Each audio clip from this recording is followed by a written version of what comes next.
Hello everyone, good morning সবাইকে। সকালে সবাই কেমন আছো? আশা করি ভালো আছো, সুস্থ আছো।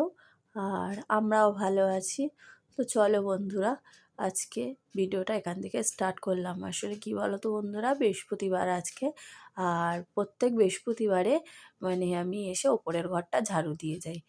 তো ওই জন্য ঝাড়ু দিতে চলে এসেছি, যেহেতু স্নান করব। বড় মেয়ে দেখি ঢুকে গেছে বাথরুমে স্নান করতে, তার জন্য ভাবলাম তাহলে দাঁড়িয়ে না থেকে উপরের ঘরটা আর কি ঝাড়ু দিয়ে পরিষ্কার করে আসি।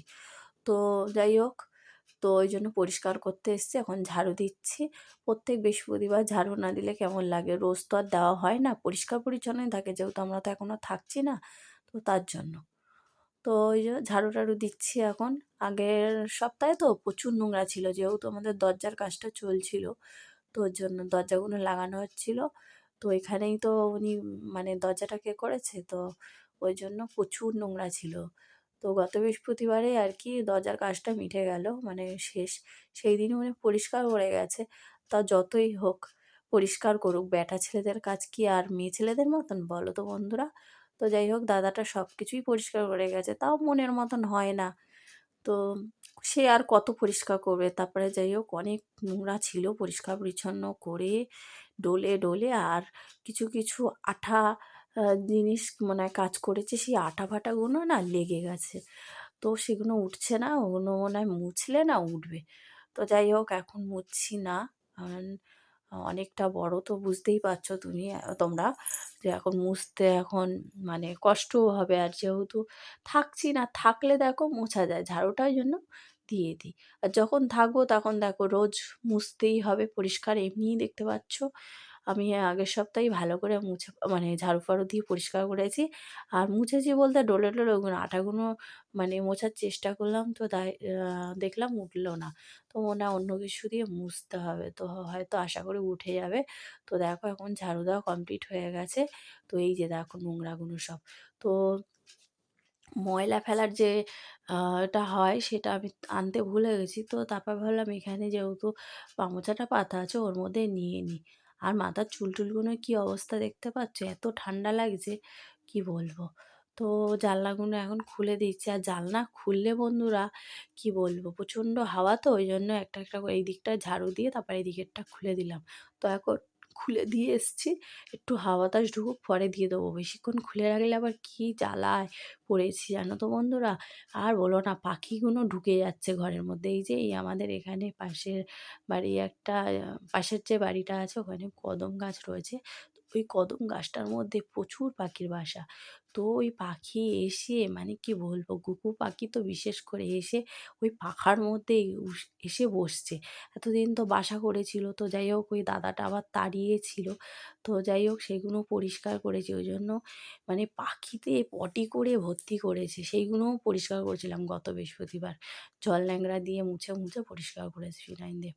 তো এখনই চলে এসেছি, মেয়ে স্নান করে নিয়ে এখন বসে গেছে। আমাকে একবার ডাক দিয়েছিল মাঝখানে যে মামার হয়ে গেছে, তো ওই জন্য আমিও এসে এবার দেখো স্নান টান করে নিয়েছি। নিয়ে আর এই যে মাথাটা শ্যাম্পু করলাম। কি বলো তো বন্ধুরা, করে ঘর ঝাড়ু দিয়েছি, তো যেন মনে হচ্ছে যেন মাথাটা এত চুলকাচ্ছে ধুলোর সময় এখন।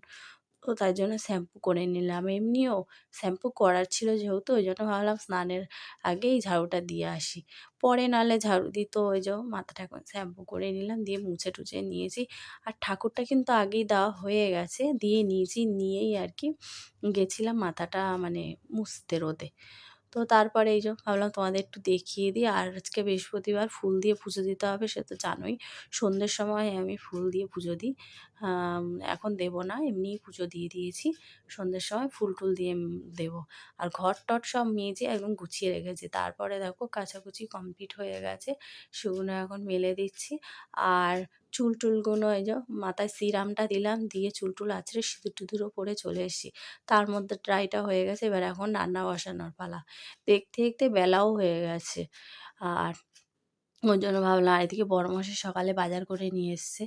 বললাম সবজি না একটু বাড়ন্ত, আর দুদিন ধরে এত পেটে ব্যথা করছিল, আর বলো না, রান্না বাজার করতে বারণ করেছিলাম, করতে পারবো কি পারবো না, সবজিগুলো নষ্ট হবে আর কি। তো তার কারণে আজকে বাজার করে এনেছে টাটকা টাটকা লাউ ডাঁটা। আর আমার এদিকে দেখো সোনামণি এসে গেছে। বড় মেয়েকে বললাম তুই নিয়ে আয় আজকে।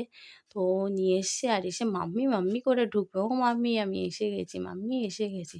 তো এসে আমি বললাম এসে গেছো? তাই এসেই আমাকে জড়িয়ে ধরে আপ্পা করছে।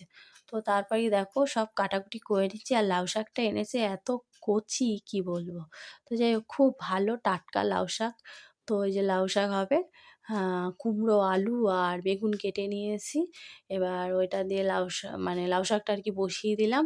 তারপর ফুলকপি আলুর তরকারি হবে আর একটু বিট ভাজা করেছি। বিট ভাজাটা হয়ে গেছে। ভেবেছিলাম বিট ভাজবো না, তারপর ভাবলাম না ভাজা করি নাহলে কী করে খাবে। আর আমার বিট ভাজাটা খেতে বেশ ভালো লাগে। তার সঙ্গে যদি একটু শিম পড়ে আরও বেশি ভালো লাগে। কিন্তু শিম জিজ্ঞাসা করেছিল আর আমি শুনতে ভুল করেছি। আমাকে জিজ্ঞেস করেছিল ঘরে শিম আছে আর আমি শুনেছি ডিম আছে। আর বলো না বন্ধুরা, আমি ভুল করে বলে ফেলেছি হ্যাঁ আছে ব্যাস। আমি জানি ডিমের কথা জিজ্ঞেস করেছে তো ওই জন্য আর আনেনি, ভুলটা আমারই। তো আমি জিজ্ঞেস করলাম আসার পরে যে সন্ধ্যাবেলায় জিজ্ঞেস করি, "কী গো তুমি সব বাজারের মধ্যে তুমি শিমটা তো আনোনি?" বলছে, "আমি তো জিজ্ঞেস করলাম শিম আছে? তুমি বললে হ্যাঁ আছে।" আমি বললাম, "আচ্ছা, আমি তাহলে ভুল করেছি।" আমি ভাবলাম ডিমের কথা জিজ্ঞেস করলে। তো তারপরে ভাবলাম যে অন্য কিছু হয়তো জিজ্ঞেস করেছে। তাই যাই হোক মাথা দিয়ে বেরিয়ে গেছিলো। তো এখন তোমাকে জিজ্ঞেস করি না, ওই জন্য সন্ধ্যের সময় বড়মাসিকে জিজ্ঞেস করলাম। তারপরে দেখো রান্নাবান্না কমপ্লিট হয়ে গেছে। এই বড়ি ফড়ি দিয়ে লাউ শাক চচ্চড়ি আর ফুলকপির তরকারি করেছি, একটু ঝোল ঝোল করেছি, নাহলে শুকনো আর বিট ভাজা এই খাওয়া দাওয়া হবে। চলো ভাত টাত বেড়ে নিয়েছি, এবার খাওয়া দাওয়া করে নিই, আবার সন্ধ্যের সময় দেখা হবে। তো এই যে চলে এসেছি, সন্ধ্যের সময় দেখা হবে বলতে এই সন্ধ্যের সময় চলে এসেছি একদম পুজো টুজো দিয়ে তারপরে ক্যামেরাটা অন করলাম। কারণ ক্যামেরা এখন মানে রাখার একটা সমস্যা হচ্ছে তার জন্য। তো ওই জন্য পুজোটা দিয়েই তারপরে আর আমার গোপু সোনার সোয়েটারটা এত বড় হয়ে গেছে আর কি বলবো। মানে ও ঢেকে যাচ্ছে। তো যাই হোক করে পরিয়েছি, মুখটা দেখা যাচ্ছে। তো চলো বন্ধুরা আজকের ভিডিওটা না এখানেই রাখবো। আর সোনামণিকে ডেকে যাচ্ছি, শাক বাজালাম উঠলোই না। তারপরে এখন ওর দিদিভাই তুলছে, চেষ্টা করছে। তারপরে এত ধোয়া হয়ে গেছে, বড় মেয়ের চোখ জ্বালা করছে, বলছে মা ধূপ বাইরে দাও, তাই এই ঘরে দিতে আসছি। আমি এই মেয়েকে বললাম একটু পরেই ওপরে সিঁড়িতে গিয়ে তুলে দিয়ে আসবি, ওপরের ঘরে হয়ে যাবে ধোয়াটা। তো যাই হোক তার জন্য ওই ঘরে দিয়ে এসেছি। তারপরে বড় মেয়েকে বলছি প্রসাদটা তুলে নিই। কেন বলো তো বন্ধুরা, এখানে টিকটিকির এত উৎপাত, টিকটিকি যদি মুখ দিয়ে দেয় আর খাওয়া যাবে বলো? সিংহাসনের নিচে প্রচুর টিকটিকি আছে। তো যাই হোক এই জন্য অনেক সন্দেশই নিয়ে এসছে। তো আমি ৩ টে থালা ৩ টে বাটায় ৩ টে সন্দেশ দিয়ে পুজো দিয়েছি। তো মেয়েকে এখন বড় মেয়েকে দিচ্ছি আর ওই কিছু মেজো মেয়েকে দিতে যাবো, ছোটো মেয়েরটা রেখে দেবো। আর আমাদের তো আছেই, সবটা দিয়েও দিইনি। চলো বন্ধুরা আজকের ভিডিওটা এখানেই রাখবো, ঠিক আছে? চলো সকলে ভালো থেকো, সুস্থ থেকো, সবাই নিজেদের খেয়াল রেখো, ঠিক আছে? এখন মাম্মামকে তুলে খাওয়াবো। চলো আবার পরের ভিডিওতে আসবো, ঠিক আছে? Tata bye see you. এই আমার মেয়ে টাটা করে দিল। Good night.